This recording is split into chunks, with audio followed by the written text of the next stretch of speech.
We don't have to do anything to change society. समाज किससे बन रहा है? समाज किससे बन रहा है? हमारे से बन रहा है. समाज नहीं बिखरा, हम बिखरे. समाज में शांति नहीं घटती है, मन में शांति घटती है.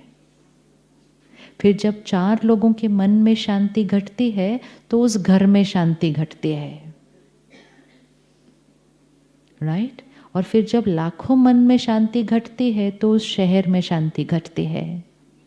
और जब करोड़ों मन में शांति घटती है तो उस देश में शांति घटती है. एंड फिर जब ऑलमोस्ट सबकी शांति घटती है तो पूरी सृष्टि की शांति घटती है. अब हमें दुनिया में शांति नहीं लानी है, देश में भी शांति नहीं लानी है, शहर में भी नहीं लानी है. हमें सिर्फ कहाँ लानी है? हो क्या रहा है? हर एक कह रहा है देश में शांति होनी चाहिए, शहर में शांति होनी चाहिए. We are trying to go the other way round. हम कह रहे हैं बाहर शांति होगी तो हमारे मन में शांति होगी. It's not outside in, it is inside out. और फिर भी हम जहाँ हमारा पावर है वो कहाँ है? अपने घर पे. क्या हम अपने घर में शांति ला सकते हैं? क्योंकि हर एक ने अगर अपने घर की जिम्मेवारी ले ली तो समाज, शहर, देश, everything is taken care of. सिर्फ everyone has to take responsibility of their family. Which means अगर आप आज एक अपने घर के 4 लोगों की जिम्मेवारी ले लो, हो गया काम खत्म. बड़ा देखते ना तो काम बहुत बड़ा लगता है. देश में शांति लानी है, फिर हम कहते हैं हम कैसे लाएंगे, तो काम ही छोड़ देते हैं वहीं पे. आई तो can change the country, no obviously I can't. तो फिर मैंने काम ही छोड़ दिया. फिर हमने चला अच्छा देश नहीं शहर में शांति लानी है. फिर हमने देखा कहाँ शहर, कहाँ मैं, आई कांट डू एनीथिंग. काम खत्म. हमने नहीं लानी है वहाँ, हमें सिर्फ अपने घर में लानी है. क्या हम अपने घर में ला सकते हैं? घर में ला सकते हैं. क्यों ये कहा जाता है कि नारी के पास वो ताकत है प्रभाव डालने की? Why the woman? Why the woman has an impact on society? Why? क्यों ये कहा जा रहा है? कौन सी शक्ति है हमारे पास? अच्छा, मतलब सहन शक्ति नारी में ज्यादा होती है?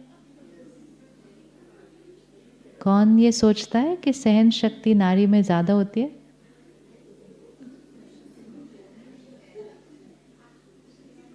कंपैशन ज्यादा होता है? Yes? No, no, no. Soul के संस्कार हैं. वो आत्मा नारी के शरीर में हो या पुरुष के शरीर में हो, उससे फर्क कोई नहीं पड़ता है. You can find a woman who has 0 tolerance power, छोटी छोटी बातों पे रिएक्ट कर रहे हैं. And you can have a man who has tremendous tolerance power.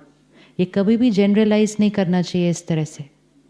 ये हर एक आत्मा के संस्कार होते हैं, जेंडर के संस्कार नहीं होते हैं. ये जिसका जैसा संस्कार, तो कोई आत्मा में सहन शक्ति ज्यादा है, कोई आत्मा में सहन शक्ति कम है. It does not depend on the gender of the body. ये अलग बात है कि सोशल कंडीशनिंग ने हमें क्या सिखाया? चुप रहो. तो चुप रहना इज नॉट सहन शक्ति. मुख से चुप रहे और अंदर से बोलते ही गए, बोलते ही गए, बोलते ही गए, दिस इज नॉट कॉल्ड सहन शक्ति. तो सोशल कंडीशनिंग ने हमें क्या कहा? चुप रहो. तो हम चुप रहे. कहाँ से चुप रहे? यहां से चुप रहे. अंदर रोते गए, अंदर रोते गए, अंदर अपने आप को विक्टिम फील करते रहते हैं. बेचारी मैं, मुझे ही कितना सहन करना पड़ता है. दिस इज नॉट सहन शक्ति. सहन शक्ति मीन्स जिसके अंदर फिर एक भी नेगेटिव थॉट नहीं चलती है, दैट इज सहन शक्ति. उसने सहन कर लिया, मतलब एडजस्ट कर लिया. Full stop. यहाँ फुल स्टॉप, यहाँ नहीं. फुल स्टॉप यहाँ नहीं। तो ये कोई भी गलत फहमी में नहीं होना चाहिए कि हमारी सहन शक्ति जरा बाकियों से थोड़ी ज़्यादा है। जिसने डिसाइड कर लिया वो अपनी सहन शक्ति को क्या करना शुरू करेगा। यस। दो चीज़ें हैं जो नारी करती है जिसका प्रभाव पूरे घर पर पड़ता है। एक, नारी बच्चे को जन्म देती है। 9 months आप एक आत्मा को अपने गर्भ में रखते हैं और उस 9 months में उस बच्चे के संस्कार बन जाते हैं। ये वो वाला कर्म है जो सिर्फ कौन कर सकता है। ये वो वाला कर्म है जो सिर्फ कौन कर सकता है। So the power to influence the संस्कार of the individual, चाहे वो बच्चा आगे बेटा है या बेटी है, doesn't matter, लेकिन the power to influence the संस्कार of the individual only lies with the mother in those 9 months. अब वो 9 months में अगर मदर अशांत है, परेशान है, डरी हुई है या दुखी है तो वो वैसे बच्चे के संस्कार बनेंगे। और वो 9 months में अगर वो माँ पीसफुल है, हैप्पी है, टॉलरेंस पावर हाईएस्ट है, एडजस्टमेंट पावर हाईएस्ट है, तो फिर उस मदर का बेटा हो या बेटी हो, it does not matter, tolerance power highest होगी उस बच्चे की। तो प्रभाव किसने डाला। माँ ने डाला। दो चीज़ें हैं। एक, माँ उस बच्चे को 9 महीने गर्भ में रख के अपने संस्कारों का प्रभाव डालती है। आज समाज में जो कुछ हो रहा है, हर एक इंडिविजुअल किसी का बच्चा है।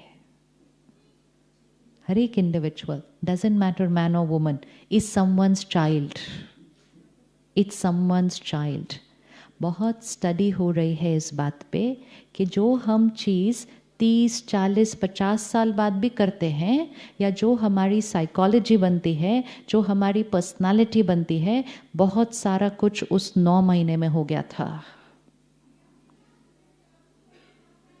विच मीन्स उस 9 महीने में अगर किसी की जीवन बड़ी उतार चढ़ाव वाली रही और उस वजह से उसका मन भी बड़ा ऊपर नीचे रहा, तो हो सकता है उसके बच्चे का मन भी थोड़ा सा, क्योंकि डायरेक्ट प्रभाव। हम सब ने अभिमन्यु की कहानी सुनी ना, तो अभिमन्यु ने सिर्फ वो एक कहानी नहीं सुनी थी। वो कहानी हमें क्यों सुनाई जाती है, ताकि हमें समझ में आ जाए कि माँ के गर्भ में जो वो बच्चा है, वो माँ की हर बात जो वो सोचती है, बोलती है, सुनती है, देखती है, पढ़ती है, वो सब कुछ सोल वोम्ब में सब कुछ अब्सॉर्ब कर रहा है। अब पहले के समय में इजी था कि वो 9 months में मदर की लाइफ कैसे हुआ करती थी। इजी, हैप्पी रहो, अच्छी चीज़ें पढ़ो, अच्छा करो, इजी जीवन थी। फिजिकल मेहनत हो सकती थी लेकिन इमोशनली इजी थी, है ना। और घर वालों को भी क्या बोला जाता था, इसको खुश रखो, इसको खुश रखो, इसको खुश रखो, क्योंकि वो एक्चुअली किसको खुश रख रहे थे। तो मदर खुश रहे तो बच्चा is born emotionally stronger, mentally stronger if the mother is very powerful and happy during those 9 months. क्यों? क्योंकि उस 9 महीने में जब आत्मा गर्भ में है, उसकी कैचिंग पावर हाईएस्ट है। It is like an out of body experience है उस टाइम, क्योंकि वो आत्मा का नए शरीर से अभी वो अटैचमेंट नहीं हुआ है। 1 साल तक, 2 साल तक, 3 साल तक, 4 साल तक बच्चे के ऊपर पेरेंट का प्रभाव हाईएस्ट है।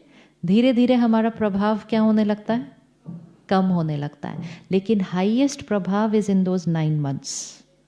इसीलिए woman influences society the most, क्योंकि woman is giving birth to every individual of society. तो वो 9 महीने, अब जब समाज बदला एंड मेजोरिटी मदर्स उस 9 महीने में वर्क पे जा रही है, and which is also fine. फिर डॉक्टर्स ने कहा कोई प्रॉब्लम नहीं है, आप लास्ट डे तक काम पे जाओ। तो बहुत सारी मदर्स लास्ट डे तक काम पे जा रही हैं, बहुत सारी मदर्स काम से ही हॉस्पिटल जाती हैं सीधा, विच इज ऑल्सो फाइन। क्योंकि काम करने में कोई प्रॉब्लम नहीं है, लेकिन काम करते हुए साथ में टेंशन, साथ में एंजाइटी, साथ में एंगर, साथ में जेलसी, साथ में उस जगह में कोई चल रही हैं बातें, साथ में गॉसिप, वो तो हमने ध्यान ही नहीं दिया कि उस बच्चे ने 9 महीने में वो सब कुछ अब्सॉर्ब कर लिया।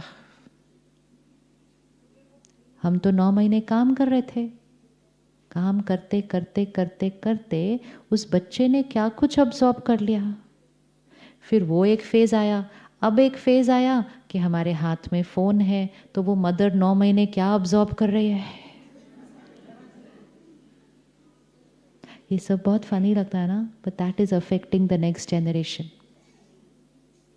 That is affecting the next generation.